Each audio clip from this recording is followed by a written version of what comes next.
Hi, welcome to the third episode of Ask an Atheist. We are a weekly educational call-in program dedicated to issues of atheism, skeptical inquiry, and the separation of church and state. My name is Mike Gillis, and while God may not be my co-pilot, Mr. Case is. Well, thank you very much. It's nice to be working on the Sabbath with you, Mike. Yes. Again. Yeah. Can't stone us through the TV. You'll only damage your own property. Right. But thanks for thinking of us. Yes. So, what are you watching today? This is Ask an Atheist. What is an atheist exactly? Well, very literally, it's someone who doesn't believe in God, and that is something that even agnostics, even when you boil down their arguments, would have to agree that they don't have an active belief in God, and so by definition, they'd be atheists too. Yeah. And one of the things we like to do is really like to strip off that notion that atheists are curmudgeonly, skeptical, or mean, or rude, or whatever. That they're actually good, decent people too. And, yeah, it's not like our Grammy's in a wheelchair and we shake our fist at the sky. Yeah, exactly. I think that what it really comes down to is that the claims that people make about the existence of a god or gods, whether it's Crom, Frith, or Yahweh, they just haven't met the burden of proof. And I would like to actually take this moment to talk a bit about the success we've had on this show. That this is only our third episode, and already we're getting a ton of emails, not just from around the area, but around the world. We're getting stuff from Singapore, getting stuff from Germany, Brazil, and that's really the thanks to a number of people who've been willing to help us out. The number one of which would be the ACA, the Atheist Community of Austin, based out of Texas. Those are the people who gave us the Atheist Experience call-in show. Guys, good job, and thank you very much. Yeah, they're not only the number one inspiration for us creating this program, but they gave us big props on their blog, and our just the views that we have on blip.tv just skyrocketed. They promoted our website, and the second person we really need to thank is it's a YouTube user called Freethinker. That's Freethinker with two Fs. Two Fs? Oh my God, I swear. If it was medically possible for me to bear several of your children, I think I would be obligated to do so. He put not only a clip of our first show up on his YouTube channel, which has 44,000 subscribers. That's the sort of exposure we got in just a day. We went from having on our official YouTube channel, Ask an Atheist TV, from having about 9 to 10 subscribers. We're just under 900 right now. Most of those within the first 24 hours. So Freethinker, I bow to you. And this is coming from me. I don't bow to anyone. Yeah, so. That one thing that struck me about your sentence is not only in the same sentence did you say, oh my God, but you offered to have another man's baby. Yeah. And you and I had a deal. So I'm just, I'm a little upset about that. So. There's a lot of me to go around. All right, fair enough.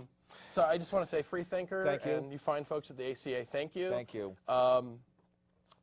And we just have some other announcements. But I guess the main thing I'd like to talk about is that this is really not uncommon in the atheist community or greater atheist movement that I've seen. I think that there's a real maturity that I've had. I've worked as a political activist before in the past, and I've never seen anything quite like this, where when the bus ad campaigns or the billboard campaigns happened, there never was this sense that when another city were to pick up and carry on, sometimes with the exact same bus ad art, same language on the bus, nobody ever screamed about, oh, you stole my idea, you're just a ripoff. I've never heard that in the atheist community. There's this sense of, it's like a validation of a good idea. And that's something I find incredibly heartening, that it just says that we're able to get beyond just this simple childishness. And I'm gratified by that. It's like the sense of we're all pitching coal into the same fire. We Exactly. all want to see atheism, the notions of atheism be more positive and for people to challenge their beliefs. Yeah, that even those of us who we argue amongst ourselves about certain things, there's always a sense that we're on the same side. Absolutely, yeah. And I'm just gratified that. So ACA, Freethinker, thank you. And we hope to return the favor someday. Right. One thing I want to mention is when we read through the emails, one thing that I was struck by was there seemed to be many folks don't seem to have the same resources that we're fortunate to have here in Seattle. Mm-hmm. There are so many secular groups here in Seattle. I mean, almost a dozen or so? We're so fortunate. I mean, I've been lucky enough to be able to build up a circle of friends in that when I meet a believer, the believer is the person who's the odd man out. I am so fortunate here in Seattle. We're just very, very lucky. We are very unchurched. Yeah, and I think the word is. And when you look at folks in the rest of the world, most people don't have that. They're usually surrounded by family or friends and an entire community that's very religious. So, thank you guys for writing. It's really nice. And, we'll do whatever we can to answer your questions. We're going to try to get through all of them today.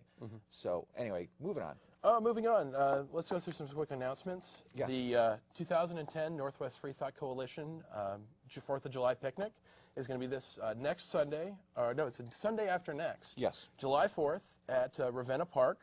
And that's at 2000 Northeast 58th Street, just south of the 20th Avenue pedestrian bridge. If you're not familiar with the Northwest Free Thought Coalition, this is a coalition of those groups that Case just mentioned.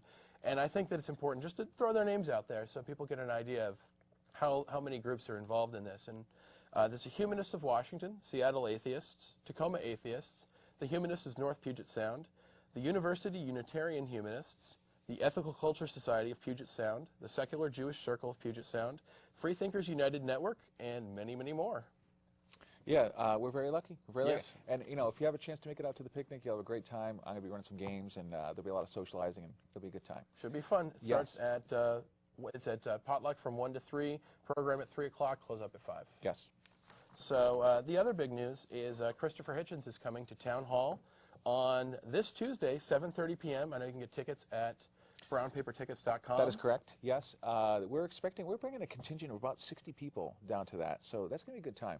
Yeah. I'm going to be hard-pressed to find a restaurant that'll fit all of us, but Yeah. that tells you what a great turnout we get for these sort of things. And Oh, yeah. I wouldn't be surprised if the tickets are sold out by now, but if you can get a chance, get on to Brown Paper Tickets and get a ticket, maybe look for us, and we'll be happy to have some laughs with you. So. All right. Yeah. Let's do some quick news. Okay. And I'll tell you what, I'll open up the news. Okay. So I got a really good one here. Sure, what do you got? Let's see. I don't know if you've heard about this, but there's the Touchdown Jesus Touchdown statue. Jesus. Yes, at the Solid Rock Church in Monroe, Ohio. This is a 62-foot tall Jesus sculpture, which was called the Touchdown Jesus because of the way he had his arms up in the air and much like a referee saying touchdown. The statue was hit by lightning, burned down to the ground. Oh. It was valued between $400,000 to $600,000, and I guess as atheists, I guess we find it ironic. There's a certain bit of irony that many people who purport to know God's will say, like look at Hurricane Katrina. Some people say that Hurricane Katrina occurred because of their promiscuous lifestyles, because Ellen DeGeneres lived nearby. I mean, whatever host of reasons they can come up with. So as atheists, it's kind of ironic to see. Not that we want to see any loss of life or anything like that. But it's kind of ironic to see a statue of Jesus burned to the ground, or lightning hit a church. So it's just maybe it was too high. It was too tall. It was threatening God in some maybe way. it's like a Tower of Babel type Tower of thing. of Babel. Apparently, we draw the line at like 6 stories now. Yeah, that's the 60 feet. Yeah, maybe 60 feet. Maybe that's the lesson that could be gleaned from this. Yeah, they already said that they are going to defy God's will and build this thing up again. Yeah, so. It's so hard to know God's will. It Yeah. really is so hard. I mean, is he mad about the plaster? Is he mad about its location? Maybe he didn't like people calling it Touchdown Jesus. There's just no way to know. Yeah, I've heard it also referred to as Drowning Jesus, because if you notice, the statue is only him from the waist up.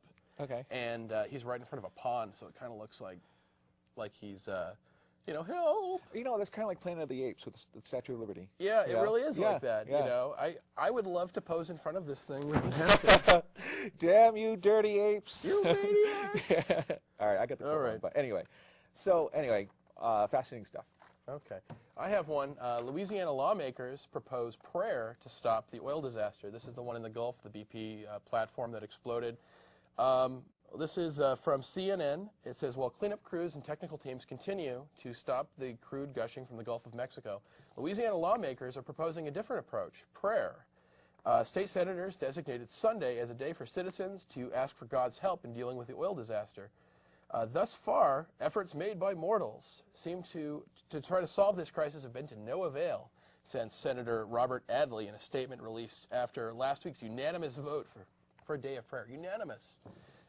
It is clearly time for a miracle for us. And I think this is really sort of silly. It seems almost like they're saying, hey, don't